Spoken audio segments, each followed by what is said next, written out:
So one of my main goals on this YouTube channel is to make sure that there are no gaps. No, I'm not quoting Rocky. She's got gaps, I got gaps, together we're full gaps, huh? I'm talking about gaps in your understanding of the Bible and understanding of God.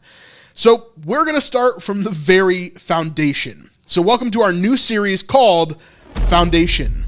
And here we're going to talk about Bible 101, Christianity 101. If you know nothing about the Bible or anything about God, we're going to start from the very beginning. I think talking about some of the biggest figures in the Old Testament and the New Testament and understanding how the Bible is formed from the ground up.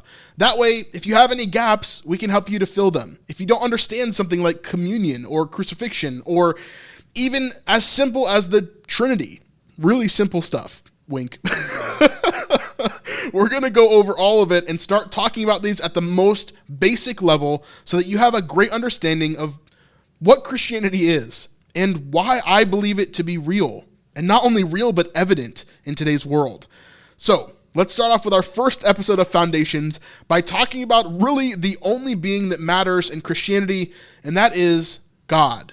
And of course, where else would we begin other than Genesis 1:1? Genesis 1:1, we're just going to read this first verse because this is where everything starts for us, at least in Scripture. It says, "In the beginning, God." And I guess I could stop there, but it says God created the heavens and the earth. This is the first line of the Bible. If you open to Genesis 1:1, then this is the first thing that you will see. Well, what does this mean? In the beginning, there was only God. God was the only being that existed. There was nothing else, just nothingness. Not even universes and nebulas or rocks floating around, no water anywhere. There was nothing but God. And the world wasn't broken. The universe wasn't broken. The existence of everything wasn't broken. It was perfect. And God was just there. And it was good. All of it was there. He did not need anything else. That's who God is. He is perfection and love and everything. He is perfect without anything added, and he does not need anything else. But of course, we come into play a little bit later on. But before that point, let's read what God does at the beginning of time. We see that the earth was without form and void, and darkness was over the face of the deep. And the Spirit of God was hovering over the face of the water. So this is our first clue, right in the second verse of the Bible, that God is not just one person, but three. Now we're going to get to the third person in a bit, but we see God as the entity, God the Father. Then we also see something known as the Spirit of God. So we don't really know what that means yet, and we won't dive into that in this video today. But this shows us the beginning of that triune God, so keep that in mind. We see this being God who is in nothingness, and then his Spirit begins to hover over the waters. And now this isn't physical water quite yet. This is just trying to get us, our small human brains, to understand what this could even have been like. Really what this is there was just chaos, nothingness, no order whatsoever. And so then God, and he comes and he begins to put order to the chaos. One of the first things that he does is says, "Let there be light." And of course, he didn't speak English. We don't know what that sounded like or if it was even direct words that he said, right? This is a way for us to understand because our human minds cannot comprehend creation. Let there be light, and there was light. And God saw that the light was good, and God separated the light from the darkness. God called the light day, and he called the darkness night. And there was evening, and there was morning on the first day. And God said, "Let there be an expanse in the midst of the waters, and let it separate the water from the waters." And God made the expanse and separated the waters that were under the expanse from the waters that were above the expanse. And it was so. And God called the expanse heaven. And there was evening, and there was morning on the second day.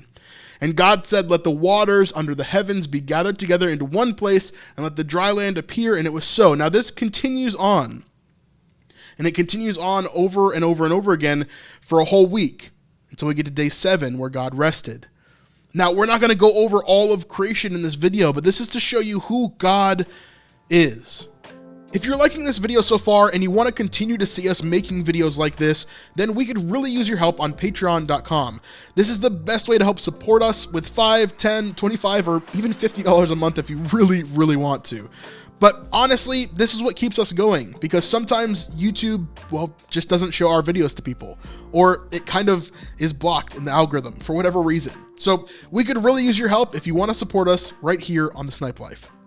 From the very beginning of time, God did not need to make anything, but he wanted to. He did not need to make universes and galaxies and stars and meteorites and the earth.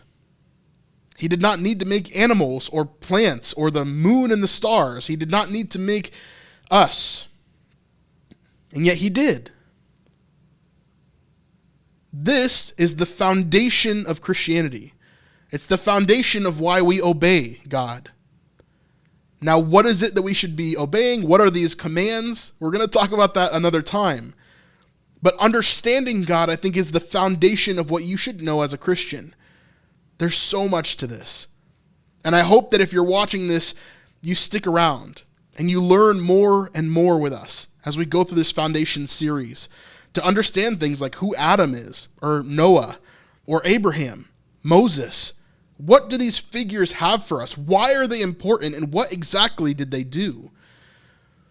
God is going to carry on through all the rest of this story, showing up in every single book of the Bible except for Esther by name. Now, in the book of Esther, he's there, but he's silent. There are so many amazing locations that we're going to see, so many people that we're going to learn about, and you need to know it, because this isn't just a story. It's truth. It is the reality of the kingdom. And it's here, right now.